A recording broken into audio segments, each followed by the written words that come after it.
Bonjour à toutes et à tous, toujours dans la série des problèmes primés. Aujourd'hui, je vous propose un problème qui a été publié dans la revue slovaque Math en 2014 et qui a été récompensé par le premier prix. Alors, les idées de ce problème-là, elles sont très très basiques puisqu'il se repose sur deux éléments, les blocages et les clouages. Donc on aura des déclouages et des clouages, et on aura des déblocages et on aura des autoblocages. Alors, en examinant la situation initiale, on remarque que le roi blanc qui est en G3, trois pièces blanches sont clouées. Tour F4, fou F3 et cavalier G4. Par les pièces noires, dame D3, fou D6 et tour G8. Donc les trois pièces blanches, elles ne peuvent pas jouer. Alors l'énoncé, c'est un mat-aidé en 2,5. C'est-à-dire que c'est les blancs qui commencent les premiers, les noirs répondent, les blancs jouent un deuxième coup, les noirs répondent, et puis le troisième coup des blancs est un coup matant. Donc dans la situation initiale, on a trois pièces blanches qui sont clouées. Le roi blanc, il dispose de trois cases de fuite en H3, en G2 et en H2. Et à chaque fois que le roi joue, deux pièces blanches sont déclouées, mais une reste clouée. Alors maintenant, on n'a que deux solutions. Donc il y a un coup que peut jouer le roi, mais c'est un coup qui, on va dire, il n'est pas bon. C'est la retraite du roi en G2. Si le roi joue en G2, on a un vrai problème puisque le cavalier G4, il ne peut pas jouer. Et il est trop loin. Et c'est cette pièce-là qui va mater. Donc roi G2, c'est pas le bon choix. Il en restera roi H3 et roi H2. Dans le cas si je fais roi H3, le fou F3 il est toujours cloué. Et si je fais roi H2, la tour F4 est toujours clouée. Alors ça c'est un peu la stratégie des blancs. La stratégie des noirs, elle va consister à rapprocher le roi noir qui est un peu loin, en B5. Alors il y a deux possibilités, il y a roi C6 et roi C4. Si on joue roi C6, on va remarquer que la tour D5 elle est clouée par le fou F3. Et si on joue roi C4, le pion D4 il est cloué par la tour F4. Donc on peut imaginer que la tour et le fou, bon, si on en a besoin d'une pour l'activer, on va dire, pour s'approcher du roi ou pour faire un clouage, on n'en a pas besoin des deux, puisqu'il y en a une déjà qui remplit une fonction de clouage de pièces noires. Soit la tour D5, soit le pion D4. Mais la pièce qu'on a vraiment besoin d'elle, c'est le cavalier G4. D'où roi H3 ou roi H2. Si on joue par exemple roi H2, donc la tour F4, elle est clouée. Elle ne peut pas jouer.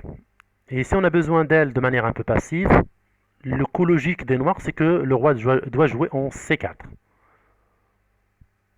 Comme ça, le fou F3 il est libre, il peut par exemple jouer en E2 pour clouer la dame.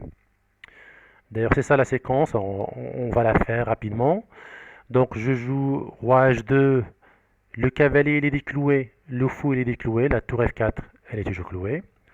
Roi C4, le fou F3 joue en E2 et cloue la dame. Et là, les noirs, vont faire un blocage sur la case débloquée par le roi noir, c'est-à-dire la case B5. Donc je vais jouer tour B5. Et là, on a cavalier E3 mat. Alors pourquoi mat? Parce que le pion D4 il est cloué par la tour F4 et la dame D3 elle est clouée par le fou E2. Donc c'est un mat par double clouage.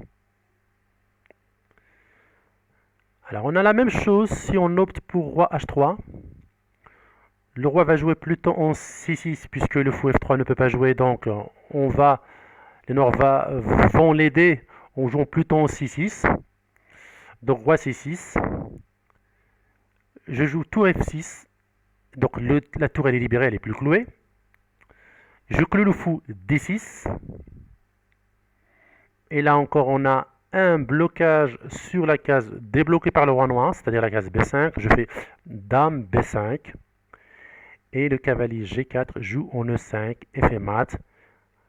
Encore un mat par double clouage de la tour D5 clouée par le fou F3 et du fou D6 cloué par la tour arrivée en F6. Voilà, on a dans les deux solutions des maths par double clouage. Il faut remarquer aussi que les maths ils sont modèles. Donc chaque case du champ du roi noir elle est contrôlée une seule fois par une pièce blanche. Alors, ce qui est sympathique, c'est que initialement, le fou F3 et la tour F4, elles sont clouées par la dame D3 et par le fou D6 respectivement. Et donc, ce qui va se passer deux coups après, c'est que le fou D6 qui clouait initialement la tour F4, il sera cloué par la tour. Voilà. Et la dame qui clouait initialement le fou F3, elle sera clouée par le fou au deuxième coup des blancs. Voilà, c'est très sympathique comme idée. Donc, est-ce que j'ai oublié quelque chose? Donc, je pense que j'ai tout dit. Donc, c'est un problème très sympathique et très très beau, classique. Il n'y a pas de thème célèbre, mais voilà, c'est des éléments simples, bien agencés.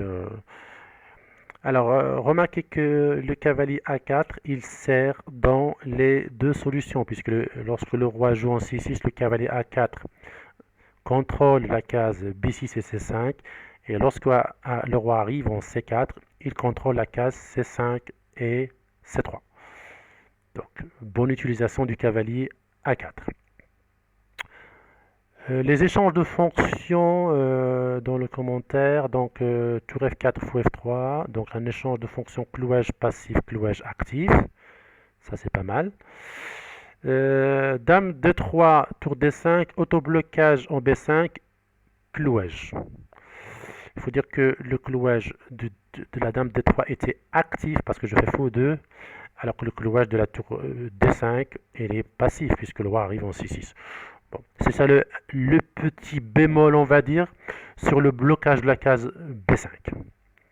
On aurait bien aimé que le pion D4, hein, il va en B5 pour bloquer, mais c'est pas possible. C'est pas possible. Voilà. Merci de votre attention. À la prochaine.